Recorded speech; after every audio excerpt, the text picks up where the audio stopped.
다속 유영모의 종교사상 7번째 시간입니다.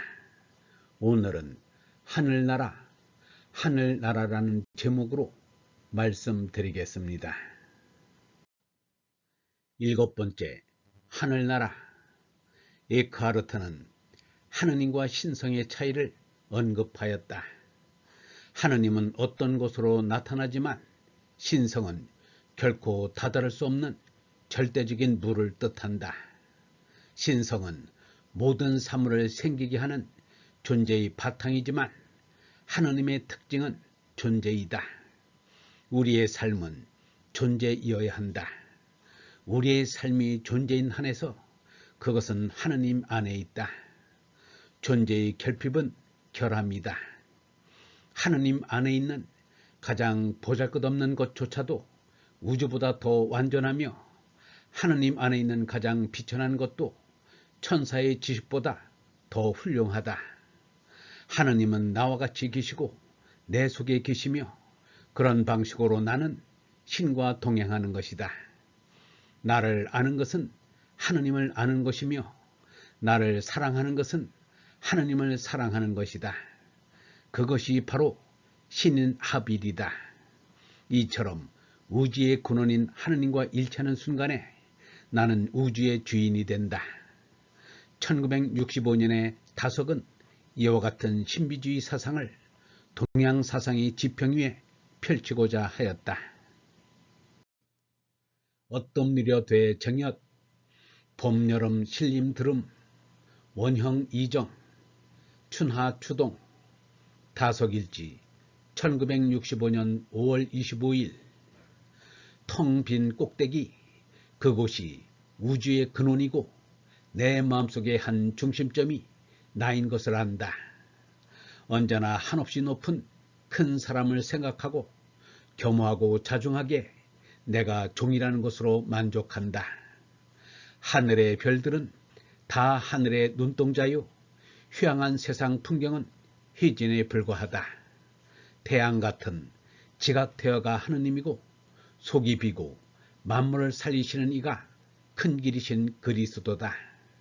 양암은 선제 붕어한 후 고상중을 말하는데 그리스도가 간 후 성령이 존심양성하고 호령지각 촛불 한자로가 고지고전 나 자신이다. 생각하여야 나를 알고 나를 알아야 하느님을 안다. 생각은 사람의 신비요 하느님은 하늘의 생각이다.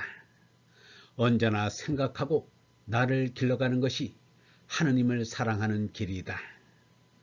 다석은 신과 인간의 일치뿐만 아니라 하늘나라 역시 인간과 하늘의 일치를 통해서만 가능하다고 주장하였다. 하늘나라는 우리와 분리되어 우리와 관계없이 저 멀리에 초월적으로 존재하는 세계가 아니다. 다석은 예수를 아는 것만으로 하느님을 아는 것이 아니라고 말한다. 이는 예수가 나를 본 자는 하느님을 본 것이나 마찬가지라고 말한 것과는 다르다. 그에게 하느님을 안다는 것은 형이 상학에 관한 모든 자연을 알아야 한다는 것을 뜻한다. 스피노자와 에모슨의 자연은 하느님 그 자체이다. 사람도 하느님이라는 자연 전체의 일부에 속한다.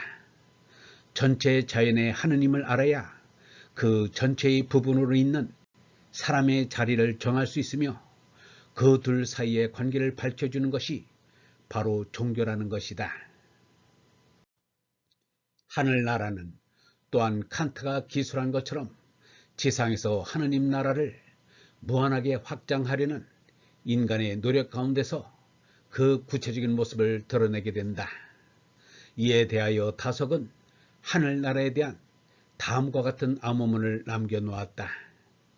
하늘나라, 나라 되길 나타내리다.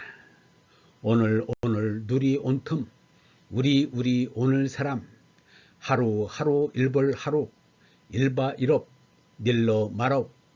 다석일지 1971년 12월 16일. 이에 대한 김홍호의 독해는 다음과 같다. 하늘나라는 하늘과 내가 하나가 될 때 이루어진다. 하느님의 통치가 이루어져야 나라가 되고 인간의 본성이 나타나야 나타나리다. 오늘은 오 영혼이요 누리 이 세상은 온 전체가 텅 빈 틈 공이다. 영혼과 무한 이것이 하늘나라다. 우리는 위에 속한 우리요 오늘은 새처럼 새롭고 자유로운 존재다. 하루하루가 하늘나라요 하늘을 나는 자유가 우리의 일이다.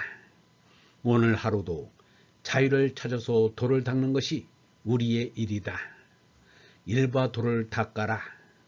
자유를 얻으면 일이 없어진다. 자유를 얻으면 일러줄 말이 없다. 자유를 얻으리라는 것이 하느님의 말씀이다. 인간의 본질은 자유다. 자유를 나타내는 것이 사람이다. 하늘나라는 도요 허공이다. 날아다닐 수 있는 곳이 하늘나라다. 하늘나라는 평등이요 인간의 본질은 자유다. 하늘은 온틈 어디나 공간이요 사람은 누구나 새다. 하늘은 허공이요 도고 인간은 새요 자유다. 자유가 있는 곳이 나요 도가 있는 곳이 하늘이다. 하늘은 하늘에 있는 것이 아니라 도에 있고 자유는 새에 있는 것이 아니라 노력에 있다. 법이 있고 법을 극복하는 노력이 있을 때 그곳에 자유가 있고 하늘나라가 있다. 다속의 신과는 1959년 1월 14일에 지은 그의 한 시에 잘 드러나 있다. 김호는 이 시의 제목을 공전으로 뽑았고 박용호는 하느님 태일로 뽑았다. 공전 공후 금섬생 앞에도 없었고 뒤에도 없을 이제 번쩍하는 삶 유심유물 사단론 유심유물의 사관을 함부로 잘라 말하누나 사생불관 아재제 생사에 관계없는 참나는 스스로 있어라. 물심불이 태일존 못맘이 둘이 아니고 하느님만이 계시니라. 다속일지 1959년 1월 14일 이 우주의 많은 별들이 어떻게 생겼을까? 생기기 전도 무한대의 허공이고 이 우주가 끝난 후에도 무한대의 허공일 것인데 그 사이에 반짝하고 빛난 것이 천체요 만물일 것이다. 이 우주는 물질에서 나온 것인가 정신에서 나온 것인가 아무도 모른다. 역사가 판단할 날을 기다릴 수밖에 없다. 그러나 죽고 사는 것에 관계없이 나는 자유자재로 살고 있는 것만은 확실하다. 그것은 물심을 초월해서 무엇인가 큰 하나가 있기 때문이 아닌가. 하느님이 계시다는 것, 내가 있다는 것, 부자유친이다. 박용호는 다속의 이 시를 하느님이라는 제목을 붙이고 다속과 마하트마 간디의 하느님에 대한 사상이 매우 유사하다는 점을 보여주고 있다. 간디 역시 하느님의 이름이 수없이 많다고 여겼으며 그 중에서도 사트 또는 사թ야, 참을 가장 진실한 이름이라고 생각하였다. 다속은 이 시에서 하느님의 이름을 태일, 즉 절대의 하나라고 불렀다. 박용호에 의하면 하나는 전체이면서 절대인 것을 나타낸다. 그것은 동시에 유일 존재를 뜻하는 말이다. 그런데 그런 하느님의 존재는 동시에 태공이나 태허이기도 하다. 하느님은 절대유일의 존재이지만 그 존재는 없이 있는 허공의 다름 아니기 때문이다.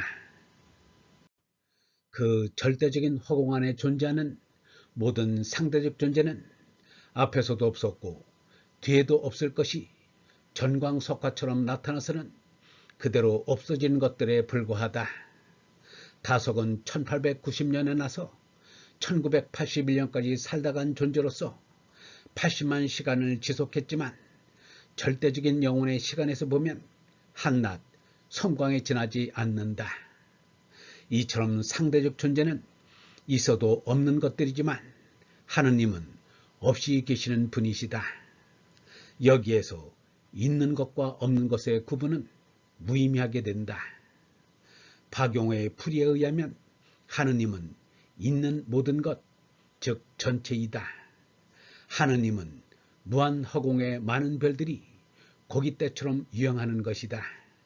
그 모든 것은 얼과 빔의 하느님이 변한 것이다.